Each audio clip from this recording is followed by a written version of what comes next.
In un piccolo paesino della Bassa c'erano due ragazzi una volta, ma che ormai erano già andati avanti con gli anni, che nel tempo si erano specializzati nel furto della frutta.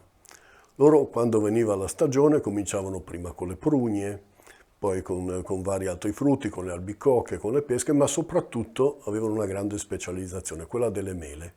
Le mele erano i loro frutti preferiti e non c'era giardino, non c'era orto, non c'era steccato, non c'era muro che li potesse fermare. Dovunque c'erano mele, loro prima o poi razziavano, passavano una notte e portavano via tutto.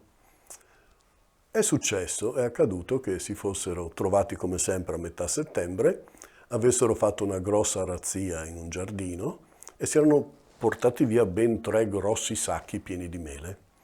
Ovviamente avevano il problema di dividersene.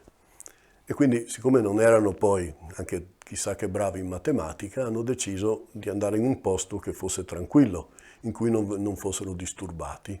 E uno dei due ha detto all'altro: senti, andiamo al cimitero, chi vuoi che venga al cimitero di pomeriggio? Non ci sarà nessuno, ci mettiamo dietro il muro, che è il posto più tranquillo, e lì poi ci dividiamo le nostre mele e poi andiamo a casa.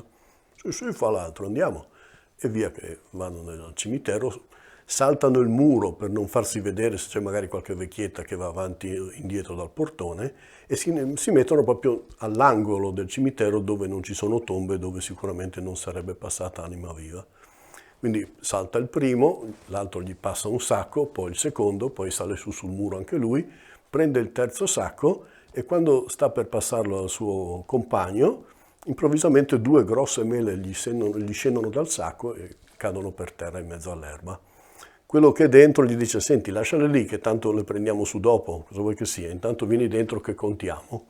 E lì cominciano, siccome la matematica, come si diceva, non era il loro forte, una me e una te, una me e una te, una me e una te, il tempo passa, il tempo corre, e come al solito, verso l'imbrunire, fischiettando, arriva il sacrestano a chiudere il portone del cimitero, perché al buio il cimitero doveva essere sempre chiuso.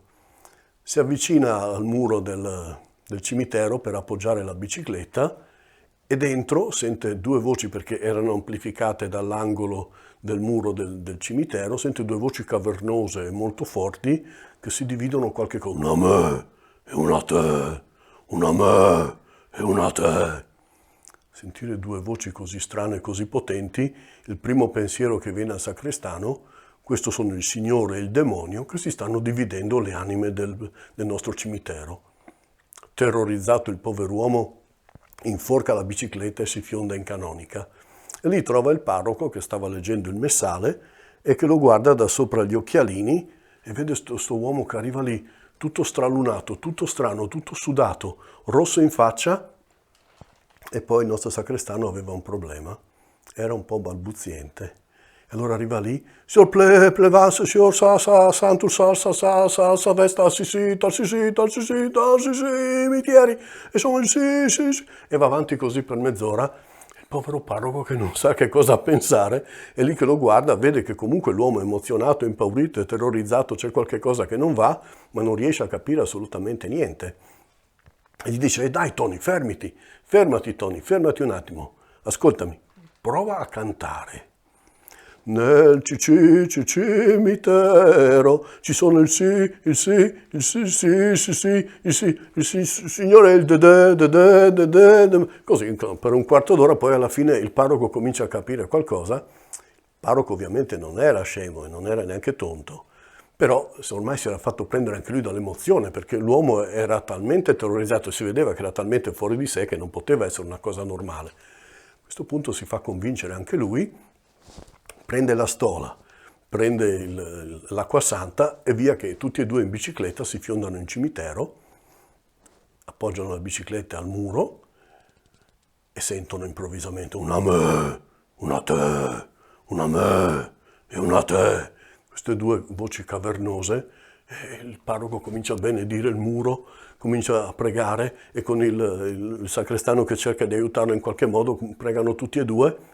Improvvisamente però i 2 ladri all'interno avevano finito tutte le mele, se le erano divise. E uno dei 2 dice all'altro: e quelle 2 là fuori, intendendo le mele, e l'altro fa: una me e una te. Ovviamente il parroco e il sacrestano, convinti che fossero le loro anime in gioco, non sapevano chi dei due sarebbe finito o dal Signore o dal demonio. Hanno preso le biciclette, si sono fiondati in chiesa, si sono messi a pregare per tutta la notte nel grande terrore di finire poi all'inferno.